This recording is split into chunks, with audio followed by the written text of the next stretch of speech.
Hi ಎಲ್ಲರಿಗೂ ನಮಸ್ಕಾರ. Welcome back to my YouTube channel. ನಾನಿವತ್ತು ಪ್ರಸಿದ್ಧವಾಗಿರೋ ಪುರಾತನವಾದ 1200ಕ್ಕೂ ಹೆಚ್ಚು ವರ್ಷ ಹಳೆಯದಾಗಿರೋ ಮಾಗಡಿ ಶ್ರೀ ರಂಗನಾಥ ಸ್ವಾಮಿ ಕ್ಷೇತ್ರಕ್ಕೆ ಬಂದಿದ್ದೀನಿ. ಒಳಗಡೆ ಒಂದು ಸ್ವಲ್ಪ ದೂರ ನಡ್ಕೊಂಡು ಹೋದರೆ ದೇವಸ್ಥಾನ ಸಿಗುತ್ತೆ.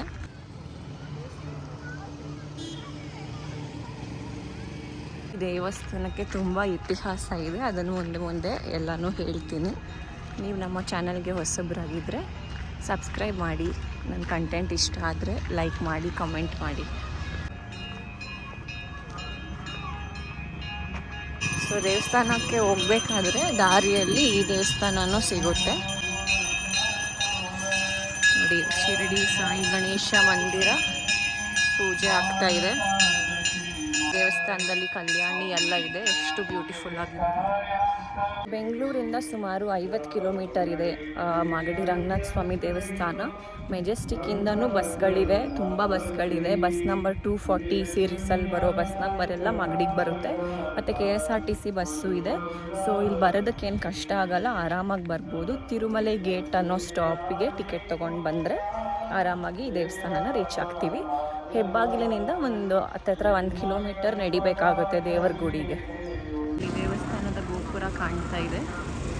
ಅನ್ನದ ರಂಗನಾಥ ಸ್ವಾಮಿ ಅಂತಲೂ ಇಲ್ಲಿ ಕರೀತಾರೆ. ಯಾಕಂದರೆ ಇಲ್ಲಿನ ವಿಶೇಷ ಪ್ರತಿದಿನ ಪುಳಿಯೋಗರೆ ಹಾಗೂ ಮೊಸರನ್ನವನ್ನು ಪ್ರಸಾದಾಗಿ ಭಕ್ತರಿಗೆ ಕೊಡ್ತಾರೆ. ಅದರಿಂದ ಈ ಸ್ವಾಮಿಗೆ ಅನ್ನದ ರಂಗನಾಥ ಸ್ವಾಮಿ ಅಂತಲೂ ಕರೀತಾರೆ. ನೋಡಿ ರಂಗನಾಥ ಸ್ವಾಮಿ ಗೋಪುರ. ಪಾದರಕ್ಷೆ ಬಿಡೋದಕ್ಕೆ ಪ್ರತಿಯೊಂದಕ್ಕೂ ಜಾಗ ಇದೆ. ಅಲ್ಲಿ ಕಾಣ್ತಿರೋದು ಬಿಸಿಲು ಮಾರಮ್ಮ ದೇವಸ್ಥಾನ. ಈ ಕ್ಷೇತ್ರವನ್ನು ಮಾಗಡಿ ಅಂತ ಕರಿತೀವಿ. ಅಂದರೆ ಮಾಂಡವ್ಯ ಮಹರ್ಷಿಗಳು ಇಲ್ಲಿ ಒಂದು ಗುಡಾರವನ್ನು ಹಾಕಿಕೊಂಡು ತಪಸ್ಸನ್ನು ಮಾಡಿದರು. ಆ ಕಾಲದಲ್ಲಿ ಮಾಕುಟಿ ಅಂತ ಇತ್ತು. ಆನಂತರದಲ್ಲಿ ಕಾಲಾನಂತರದಲ್ಲಿ ಹೋಗಿ ಮಾಗಡಿ ಅಂತ ಹೆಸರಾಗಿರೋ ಅಂಥದ್ದು. ಇಲ್ಲಿ ಕೆಂಪೇಗೌಡರ ಸ್ಥಾನ ಆಗಿರೋದ್ರಿಂದ ಕೆಂಪೇಗೌಡರು ಇಲ್ಲಿ ಪಾಳೆಗಾರರಾಗಿ ಇದು ಮಾಡಿರೋವಂಥದ್ದು.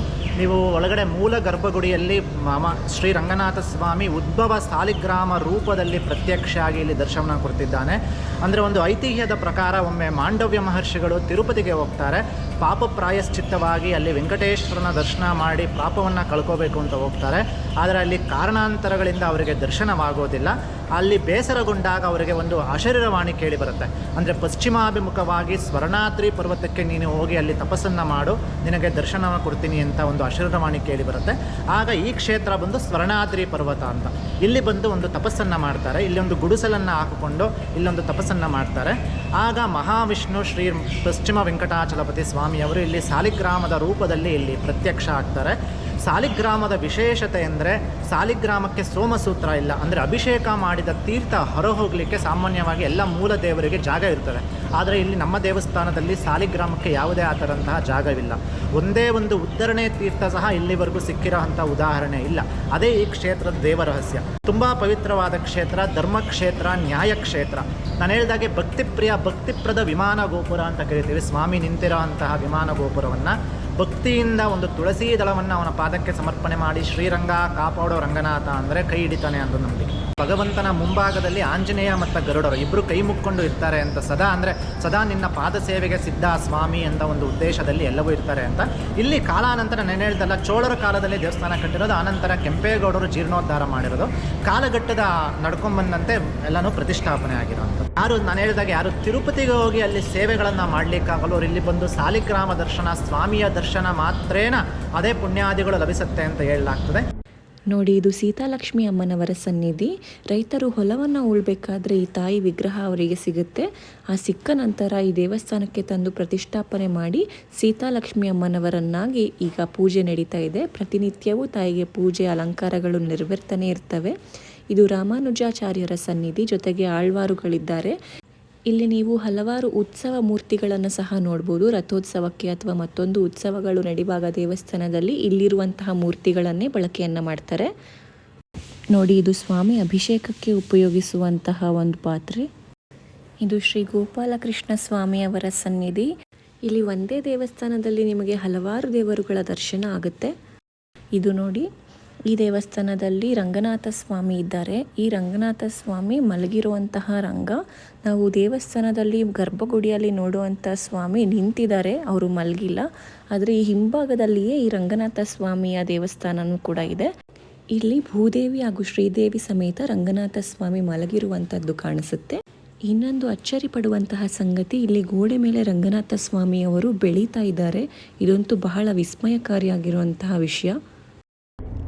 ಕೇಳಿಸ್ಕೊಂಡ್ರಿ ಅಲ್ವಾ, ಇದೆಲ್ಲ ಈ ದೇವಸ್ಥಾನದ ವಿಶೇಷತೆಗಳು. ಯಾರ್ಯಾರು ತಿರುಪತಿಗೆ ಹೋಗೋಕ್ಕೆ ಚಡಪಡಿಸ್ತಿದ್ದೀರೋ ಅಥವಾ ಹೋಗೋಕ್ಕೆ ಆಗ್ತಾ ಇಲ್ವೋ, ಮಾಗಡಿ ಶ್ರೀ ರಂಗನಾಥ ಸ್ವಾಮಿ ದೇವಸ್ಥಾನಕ್ಕೆ ಭೇಟಿ ನೀಡಿ ನಿಮ್ಮ ಪೂಜೆಯನ್ನು ಸಲ್ಲಿಸಬಹುದು. ನಾನು ಕೂಡ ಪೂಜೆಯನ್ನು ದೇವರಿಗೆ ಅರ್ಪಿಸಿದೆ. ನೀವು ದೇವಸ್ಥಾನದ ಹೊರಗಡೆ ಊದ್ಬತ್ತಿಯನ್ನು ಹಾಗೂ ಕರ್ಪೂರವನ್ನು ಹಚ್ಚಿ ನಿಮ್ಮ ಪೂಜೆಯನ್ನು ಸಲ್ಲಿಸ್ಬೋದು. ಪ್ರತಿ ಶನಿವಾರ ಹಾಗೂ ಭಾನುವಾರ ಇಲ್ಲಿ ಅನ್ನದಾಸೋಹ ಕೂಡ ಏರ್ಪಡಿಸಲಾಗುತ್ತೆ. ಬನ್ನಿ, ಸ್ವಾಮಿಯ ದರ್ಶನವನ್ನು ಪಡೀರಿ, ಅನ್ನದಾನವಾಗಿ ಪ್ರಸಾದವನ್ನು ಸ್ವೀಕರಿಸಿ ದಾನ ಕೂಡ ಮಾಡಬಹುದು. ಈ ವಿಡಿಯೋ ನಿಮಗೆ ಇಷ್ಟ ಆಗಿದ್ದರೆ ಸಬ್ಸ್ಕ್ರೈಬ್ ಮಾಡಿ. ನಾನಿವತ್ತು ಹೊರಟಿದ್ದು ಮಾಗಡಿಯ ಬಹು ಪ್ರಸಿದ್ಧವಾದಂತಹ ಶ್ರೀ ರಂಗನಾಥ ಸ್ವಾಮಿ ದೇವಸ್ಥಾನಕ್ಕೆ. ಈ ದೇವಸ್ಥಾನವು 1200 ವರ್ಷಕ್ಕಿಂತ ಹಳೆಯದಾಗಿದ್ದು ಇದನ್ನು ದಕ್ಷಿಣ ತಿರುಪತಿ ಎಂದು ಕರೆಯುತ್ತಾರೆ. ತಿರುಪತಿಗೆ ಹೋಗಲಾಗದವರು ಇಲ್ಲಿ ಬಂದು ಪೂಜೆಯನ್ನು ಸಮರ್ಪಿಸಿದರೆ ಅಷ್ಟೇ ಫಲ ದೊರೆಯುತ್ತದೆ ಎಂಬ ನಂಬಿಕೆ ಇದೆ. ಮಾಂಡವ್ಯ ಋಷಿಗಳು ತಪಸ್ಸು ಮಾಡಿದಂತಹ ಪವಿತ್ರ ಕ್ಷೇತ್ರ ಇದಾಗಿದ್ದು, ಇಲ್ಲಿ ಸ್ವಾಮಿಯು ಸಾಲಿಗ್ರಾಮ ಶಿಲೆಯ ರೂಪವಾಗಿ ಉದ್ಭವಗೊಂಡರು ಎಂದು ಹೇಳುತ್ತಾರೆ. ಇಲ್ಲಿನ ಸಾಲಿಗ್ರಾಮ ಶಿಲೆಗೆ ಎಷ್ಟೇ ಅಭಿಷೇಕ ಮಾಡಿದರೂ ಆ ನೀರು ಎಲ್ಲಿಗೆ ಹೋಗುತ್ತದೆ ಎಂಬುದು ಇಂದಿಗೂ ಸಹ ರಹಸ್ಯವಾಗಿದೆ. ಇಲ್ಲಿ ಸ್ವಾಮಿಯು ಪಶ್ಚಿಮಕ್ಕೆ ಮುಖ ಮಾಡಿರುವುದರಿಂದ ಸ್ವಾಮಿಯನ್ನು ಪಶ್ಚಿಮ ವೆಂಕಟಾಚಲಪತಿ ಎಂದು ಕರೆಯಲಾಗುತ್ತದೆ. ಗುರುವಾರ ಸಂಜೆ ಸೂರ್ಯಾಸ್ತದ ಸಮಯದಲ್ಲಿ ಸೂರ್ಯನ ಕಿರಣವು ಸ್ವಾಮಿಯ ವಿಗ್ರಹದ ಮೇಲೆ ಸ್ಪರ್ಶಿಸುತ್ತದೆ. ದೇವಾಲಯದ ಗೋಡೆಯ ಮೇಲೆ ರಂಗನಾಥ ಸ್ವಾಮಿಯು ನಿರಂತರವಾಗಿ ಬೆಳೆಯುತ್ತಿರುವುದು ಬಹಳ ವಿಸ್ಮಯಕಾರಿ ಹಾಗೂ ಆಶ್ಚರ್ಯಪಡುವ ಸಂಗತಿಯಾಗಿದೆ. ಇಲ್ಲಿ ಶನಿವಾರ ಹಾಗೂ ಭಾನುವಾರ ಅನ್ನದಾಸೋಹ ಕೂಡ ಏರ್ಪಡಿಸಲಾಗುತ್ತದೆ. ಭಕ್ತರಿಗೆ ಎಲ್ಲ ರೀತಿಯ ಮೂಲಭೂತ ಸೌಕರ್ಯಗಳ ವ್ಯವಸ್ಥೆ ಇದೆ. ನೀವು ಭೇಟಿ ನೀಡಿ. ಓಂ ನಮೋ ಭಗವತೆ ವಾಸುದೇವಾಯ.